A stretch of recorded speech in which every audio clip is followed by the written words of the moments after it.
আমাদের ভাগ্য নির্ধারণ হয় কোন রাতে? শবে কদর বলছে এলাকার মানুষ, সারা দেশে মানুষ তো জানে শবে বরাত। আমাদের ভাগ্য নির্ধারণ হয় শবে বরাতে না শবে কদরে?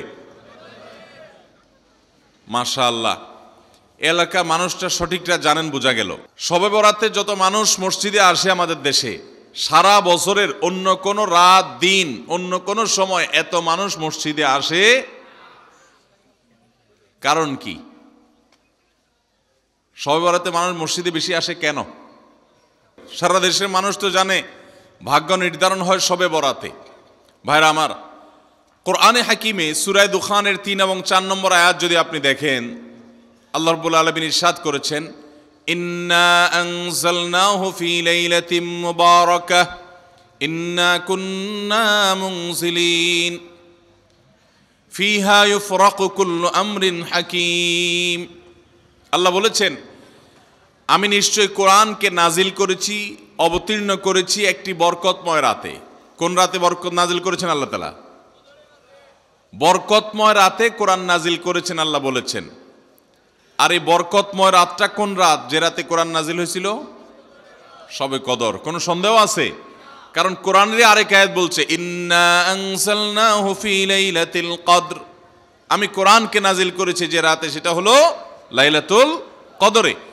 তাহলে লাইলাতুল কদরে আল্লাহ কোরআন নাজিল করেছেন, আর সূরা দুখানে বলেছেন আমি একটি বরকতময় রাতে কোরআন নাজিল করেছি। তাহলে এখানে বরকতময় রাত বলতে যে লাইলাতুল কদরকে বোঝানো হয়েছে, সেটা দিনের আলোর মতো পরিষ্কার, ঠিক কিনা বলেন? এরপর আয়াত আল্লাহ বলেছেন, ফিহা ইউফরাকু কুল্লু আমরিন হাকিম, এই বরকতময় রাত যে রাতে কোরআন নাজিল হয়েছে অর্থাৎ লাইলাতুল কদর, সেই রাতেই সমস্ত গুরুত্বপূর্ণ হিকমাপূর্ণ বিষয়গুলো সব ধার্য হয়ে থাকে, নির্ধারণ হয়ে থাকে। এই আয়াতের আলোকে বোঝা যায় মানুষের ভাগ্য সারা বছরের যেটি লিপিবদ্ধ হওয়ার কথা, সারা বছরের যে বাজেট হওয়ার কথা, সেটা হয়ে থাকে লাইলাতুল কদরে, শবে কদরে। মধ্য শাবানের রাত, এ রাতে আল্লাহ তাআলা মানুষকে সাধারণ ক্ষমা ঘোষণা করেন। যাদের মনে হিংসা নাই, যাদের মনে মানুষের প্রতি বিদ্বেষ শত্রুতা নাই, এবং যারা শিরকে লিপ্ত না, এই মানুষগুলো ছাড়া বাকি মানুষগুলোকে মধ্য শাবানের রাত, যেটাকে আমরা শবে বরাত বলি, হাদিসের ভাষ্য শবে বরাত নয়, হাদিসের ভাষ্য হলো লাইলাতুন নিসফি মিন শাবান, সেই রাতে আল্লাহ রাব্বুল আলামিন বান্দাকে সাধারণ ক্ষমা ঘোষণা করেন। এটা একটা ভিন্ন বিষয়, কিন্তু বছরের সবচেয়ে শ্রেষ্ঠ রাত হলো লাইলাতুল কদর, যেই রাতে আল্লাহ তাআলা বান্দার ভাগ্য ঠিক করেন। এই রাতে যে ভাগ্য আল্লাহ নির্ধারণ করে থাকেন, সেই নির্ধারণটা যেন আমাদের অনুকূলে হয়, সেই নির্ধারণটা যেন আমাদের জন্য কল্যাণকর হয়। আল্লাহ যেন আমাদের ভাগ্যে ভালো কিছু লেখেন, খারাপ কিছু যেন না লেখেন। আল্লাহ যেন তাকদীরে আমাদেরকে ভালো কিছু দেন, মন্দ কিছু থেকে বাঁচিয়ে রাখেন। সেজন্য আমরা সবাই কামনা করি কি করি না? শুধু করি তা না, শবে বরাতে যত মানুষ মসজিদে আসে আমাদের দেশে, সারা বছরের অন্য কোনো রাত দিন অন্য কোনো সময় এত মানুষ মসজিদে আসে, কারণ কি? শবে বরাতে মানুষ মসজিদে বেশি আসে কেন? কি কারণে আসে বলেন দেখি? সবচেয়ে বেশি মানুষ মসজিদে আসে কোন দিন? শবে বরাতে। কেন এই দিন বেশি আসে কেন? না একজন করে সিন্নি খাওয়ার জন্য? না, সিন্নি তো অন্য দিনও দেয়। এই রাতে বেশিরভাগ মানুষ মসজিদে যায় বা ইবাদত বন্দেগী করে যার যার মতে করে। বেশিরভাগ মানুষের ধারণা হলো যে এই রাতে ভাগ্য ঠিক হয়। যেহেতু ভাগ্য ঠিক হয়, ভাগ্য নির্ধারণ হয়, সেই জন্য এই রাতে মসজিদে যায়, ভিড় জমায়, যে একটা রাতে ইবাদত বন্দেগী করে যদি ভাগ্যটা নিজের অনুকূলে লিখে নেওয়া যায়, সারা বছরের ভালো কিছু লেখায় নেওয়া যায়, তাহলে তো সারা বছর ভালো থাকা যাবে। এই জন্য ওই একটা রাতে একটু বেশি ইবাদতবন্দি করার চেষ্টা করে, ঠিক না ঠিক? ভাইরা আমার, প্রথম কথা হলো ভাগ্য নির্ধারণ এই রাতে নয়, বরং লাইলাতুল কদরে হয়। দ্বিতীয় কথা হলো ভাগ্য নির্ধারণের জন্য একটা রাত মসজিদে গিয়ে ইবাদত বন্দেগী করলেই আমার ভাগ্য নির্ধারিত হয়ে যাবে বা ভাগ্য ভালো কিছু লেখা হয়ে যাবে ভাগ্যে, এরকম কোনো কথা কোরআন বা হাদিস থেকে পাওয়া যায়? কোরআন হাদিসে কি পাওয়া যায়? সূরা নাহাল আয়াত নম্বর 97, সূরার নাম সূরা নাহাল আয়াত নম্বর কত? 97। আল্লাহ রাব্বুল আলামিন ইরশাদ করেছেন, মান আমিলা সালিহাম মিনকুম মান আমিলা সালিহাম মিন যাকারিন আও উনসা ওয়া হুয়া মুমিন। পুরুষ হোক আর নারী হোক, যে কোনো ব্যক্তি যদি ঈমানদার অবস্থায় ভালো কাজ করে, পুরুষ হোক কিংবা মহিলা, যে কেউ যদি ভালো কাজ খুঁটে খুঁটে খুঁটে নেক আমল করে, ভালো ভালো নেক কাজ, কোরআন হাদিসে নির্দেশিত কাজ, আল্লাহ যা করতে বলেছেন, রাসূল সাল্লাল্লাহু আলাইহি ওয়াসাল্লাম যা করতে বলেছেন, যদি সে কাজগুলো করে, এমত অবস্থায় করে যে সে ঈমানদার, অর্থাৎ ঈমান থাকতে হবে, ঈমান আছে এই অবস্থায় যদি নেক আমল করে, তাহলে কি হবে? আল্লাহ বলেছেন ফালানুহাইয়ান্নাহু হায়াতান তাইয়্যিবাহ, তাহলে সেই পুরুষ সে নারীকে আমি পবিত্র জীবন দান করব। কি জীবন দান করবেন বলছেন আল্লাহ? পবিত্র জীবন দান করবেন। এই পবিত্র জীবনে মানুষ সুখী থাকবে, এই পবিত্র জীবনে মানুষ সমৃদ্ধ থাকবে, এই পবিত্র জীবনে মানুষ ভালো থাকবে, নেক থাকবে। ওয়ালানাজজিয়ান্নাহুম আজরাহুম বিআহসানি মা কানু ইয়ামালুন। এবং এই ঈমানদার নারী পুরুষরা যদি নেক আমল করে, ভালো কাজ করে যদি সব সময়, তাহলে সেক্ষেত্রে আল্লাহ বলেছেন তারা যে ভালো কাজ করেছে ওইটার সবচেয়ে উত্তম বিনিময় আমি তাদেরকে দান করব।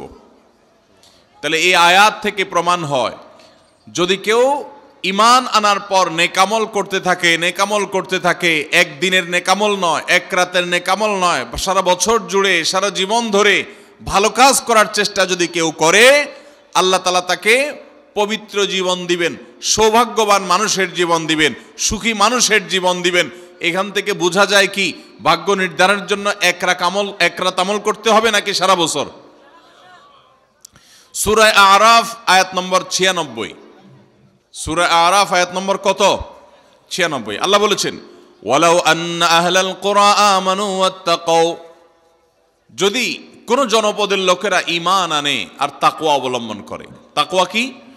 তাকওয়া হলো আল্লাহর ভয়ে সে আল্লাহর নির্দেশগুলো মানে আর হারামগুলো বর্জন করে। এরকম যদি কেউ করে, লাফাতাহনা আলাইহিম বারাকাতিম মিনাস সামাই ওয়াল আরদ, আল্লাহ বলেছেন তাহলে ওই ব্যক্তিকে আসমান এবং জমিন থেকে সমস্ত বরকতসমূহের দুয়ার সবগুলো তার জন্য খুলে দেওয়া হবে।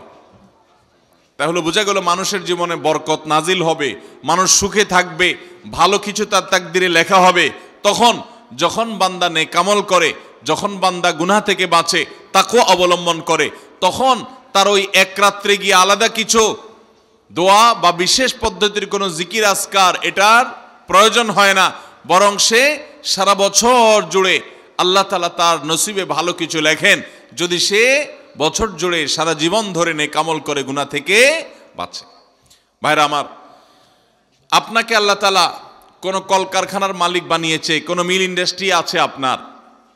ধরুন আপনার বাসায় দুটা মেশিন আছে, সেলাই মেশিন আছে।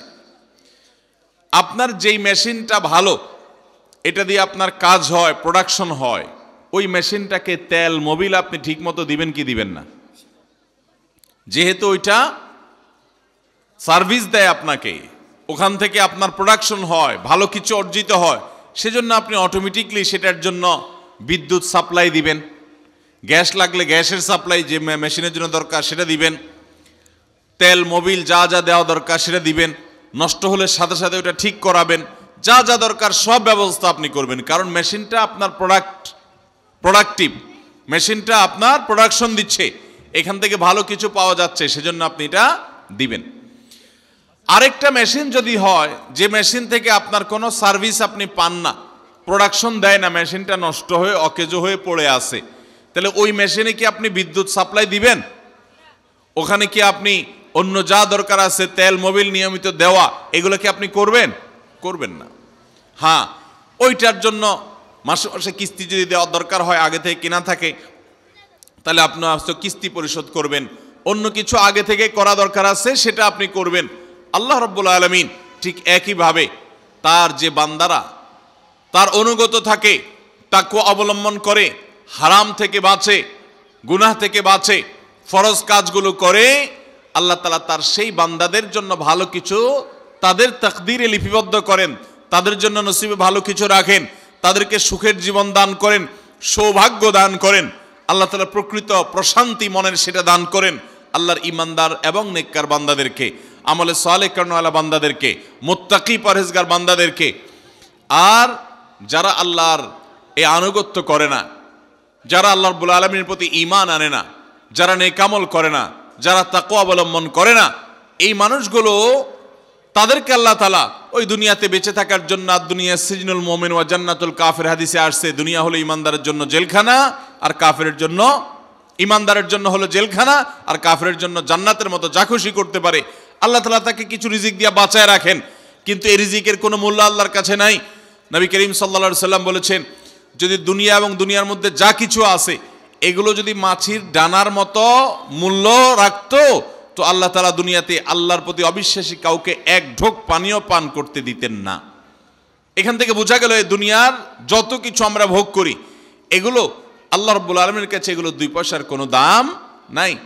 বিশেষ করে যারা আখিরাতে বিশ্বাসী না, যারা আল্লাহর প্রতি ঈমান নাই, সে কাফেরদের জন্য এগুলো আল্লাহ তাআলা দিয়ে থাকেন, কারণ এগুলো সামান্য সময়ের ভোগ, অনন্ত অসীমকালের সুখ এবং দুনিয়ার প্রকৃত প্রশান্তি, এটা আল্লাহ শুধু তার ঈমানদার বান্দাদের জন্যই বরাদ্দ করে রেখেছেন।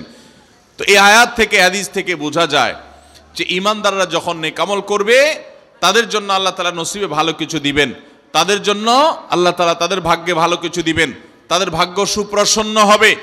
আর যদি কেউ বদামল হয় তাহলে আল্লাহ রাব্বুল আলামিন তার জন্য প্রকৃত প্রশান্তি, আসল সুখের ঠিকানা, সেটা আল্লাহ তাআলা তাদেরকে কখনো দিবেন না।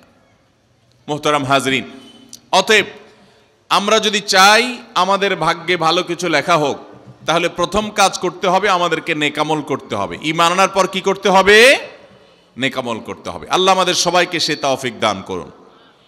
ঈমান আনার পর ভালো কাজ করতে হবে, নেক আমল করতে হবে। আমরা যদি ঈমান আনার পর নেক আমল করি, ভালো কাজে লিপ্ত হই, তাকওয়া চর্চা করি, তাহলে আল্লাহ রাব্বুল আলামিন আমাদের ভাগ্যে ভালো কিছু রাখবেন। এই ব্যাপারে একজন ঈমানদারের ঈমান মজবুত থাকতে হবে।